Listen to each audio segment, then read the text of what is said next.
It's bowl season here at Wager Talk TV. I'm Kelly Stewart, joined by Dave Cokin and Adam Trigger of WagerTalk.com. A game I already played, and the number is pretty much gone. Tulane was a 2.5-point underdog versus USC. Now 1.5. There's even a rogue pick'em out there. Pretty much total 62, 61.5 on the Wager Talk odds screen. Adam, your thoughts on this one? I thought that the Big 12 championship game was a bubble burst type of scenario. And I said, okay, I'm going to get out ahead of this. I'm going to bet Tulane because if I need to and it goes too crazy, I can probably get a better number on USC. Oh, there's no question, Cal. USC, they were in. If they win and they started that game up 14-3, it looked like they were going to coast right into the college football playoff.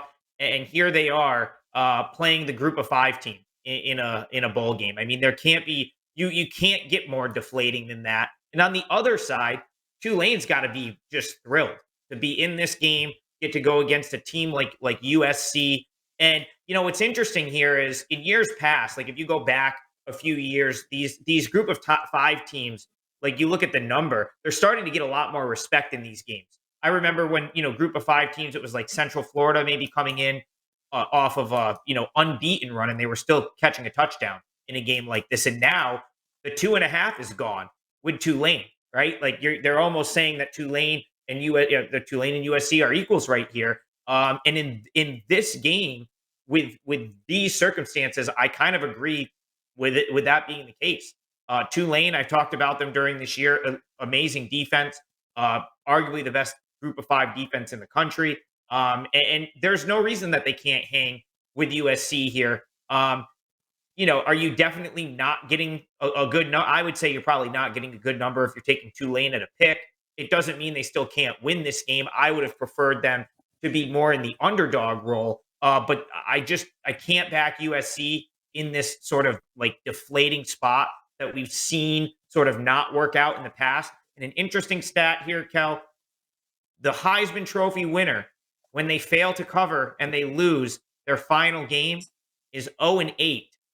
Straight up and against the spread in the bowls. I thought that was wild. I saw that in Mark Lawrence's thing, which I thought was and obviously applies to this game.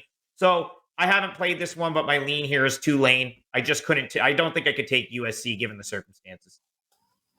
Adam, I'm with you. Another interesting stat I found that I wanted to read, and this was kind of also going in my handicap because just off the top of my brain, I know how bad Pac-12 teams have been in the bowls over the last decade. Pac-12 teams have lost 7 straight bowls dating back to Oregon's 2020 Rose Bowl win over Wisconsin. Since 2016, Pac-12 favorites 4-13-1 against the spread, just 9-9 straight up.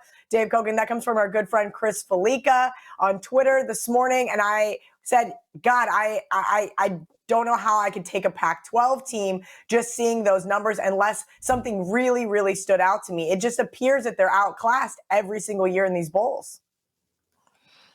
Yeah, I want to throw in a little promotion here, by the way. I had an okay college football season, and I added to my bottom line. That's the main thing, and I'm still number 1 all-time in college football profits at Wager Talk. And Adam is number 1 in football overall this season, college and NFL. So between the two of us and Kelly as well, a pretty good group here. As far as this game goes, I mean, Adam pretty much said everything that I had to say, so I'm not just going to repeat it.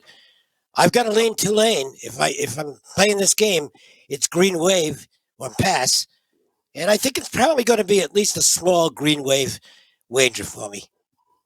Dave, I know you don't want to repeat anything Adam just said, but one of the things with this Tulane team, I remember they were double-digit underdogs in Manhattan against my Wildcats. And I said, I'd like to take the points here, but I don't follow a lot of these smaller teams. Well, since K-State got beat by them, I started following Tulane and trying to figure out, hey, what's going on?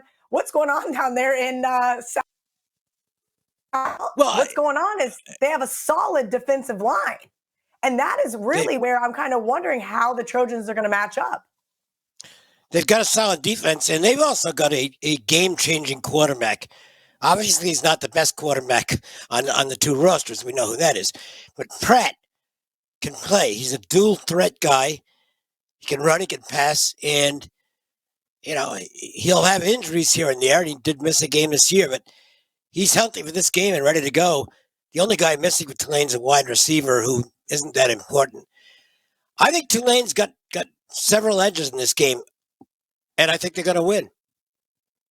Awesome stuff from Dave and Adam. As Dave mentioned, it has been a really great football season for these two. I did not hit any 3-team underdog parlays, but had plenty of pups cash on the money line. Going to try to change that for bowl season. If you guys are not following Adam or Dave on Twitter, you're missing out. At Dave Cokin, at TopFlightSI. And also head over to wagertalk.com and check out what they have up for bowl season.